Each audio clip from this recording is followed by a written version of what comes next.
What if the greatest weapon in war wasn't a bomb, but an illusion? In the darkest days of World War I, German bombers hunted for one city in the night sky, Paris. A single successful strike could have shattered a nation's spirit, but instead of fighting back with firepower, the French chose something far more dangerous: deception. They didn't defend Paris, they hid it. Just miles away, in the darkness, they built a city that wasn't meant to exist, a city of lights, shadows, and lies. And when the bombs finally fell, they fell on a ghost. This is the story of fake Paris, the city that saved a real one.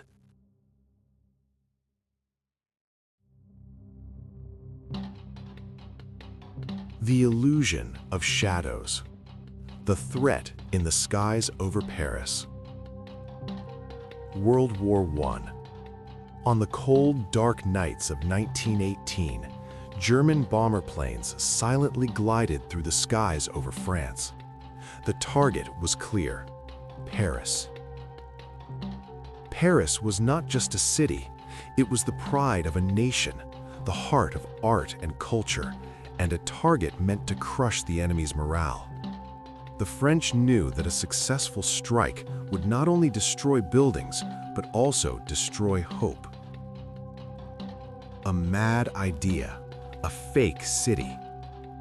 Defending Paris directly was nearly impossible. Anti-aircraft systems were insufficient. But then a crazy idea emerged in the minds of French commanders. If what the enemy is looking for in the sky is Paris, then let's show them another Paris. And that idea turned into one of the strangest strategies in military history. The birth of fake Paris. A wide, empty field was chosen about 15 miles north of Paris. The goal was clear: to build a fake Paris that would look real from above. And that city looked like this: wooden streets, fake buildings made to look authentic, painted railway lines, artificial reflections of the Seine created with lighting effects. When night fell, the fake city lit up.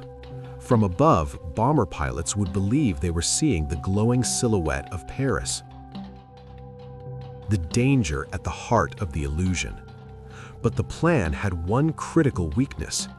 This illusion could collapse with a single mistake. If a light was placed incorrectly, if a line failed to look real, if a pilot sensed the difference between the real river and the fake one, the bombs would fall on the wrong target. Who would the shadow in the sky fool?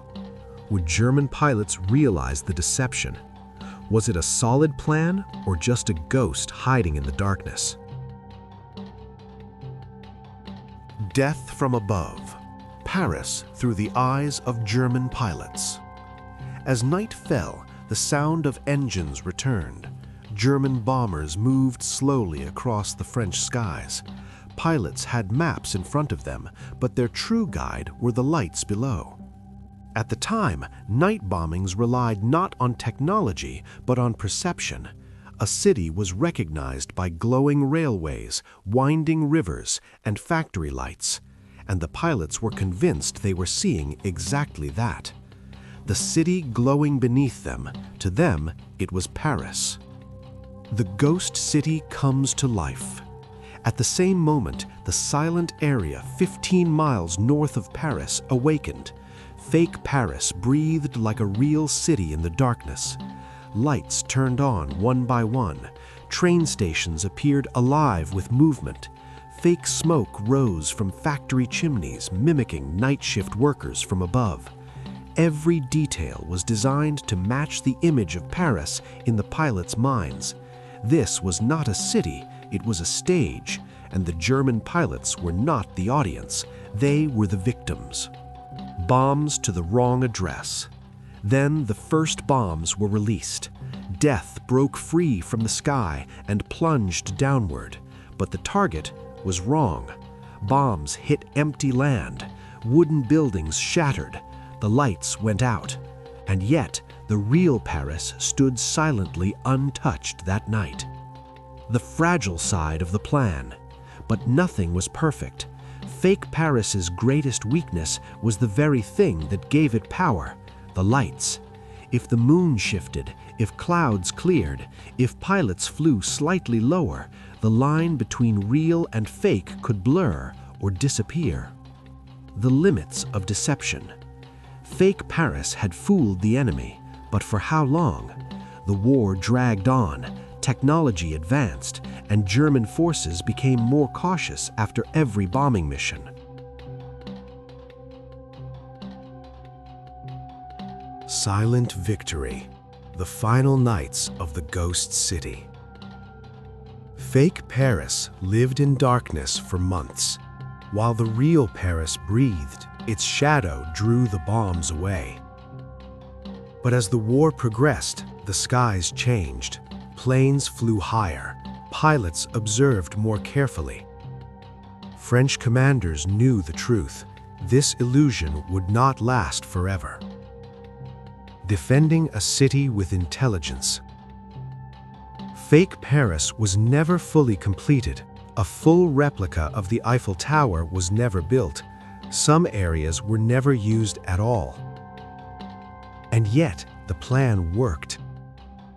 Because in war, it is not perfection that wins, it is the unexpected. What was gained and what was lost? When fake Paris was dismantled, it made no headlines. It was never celebrated in victory parades. No statues were built. But the real Paris survived. Bombs fell in the wrong place. Thousands of civilians lived. A city was protected not by firepower, but by intelligence and imagination. A silent page of history. Today, almost nothing remains of fake Paris. No buildings, no lights, no soldiers waiting through the night. But military history has not forgotten this plan. Can a city be saved without ever truly existing? The French gave only one answer. Yes. Sometimes winning does not require pulling the trigger. Sometimes it only requires making the enemy look in the wrong direction.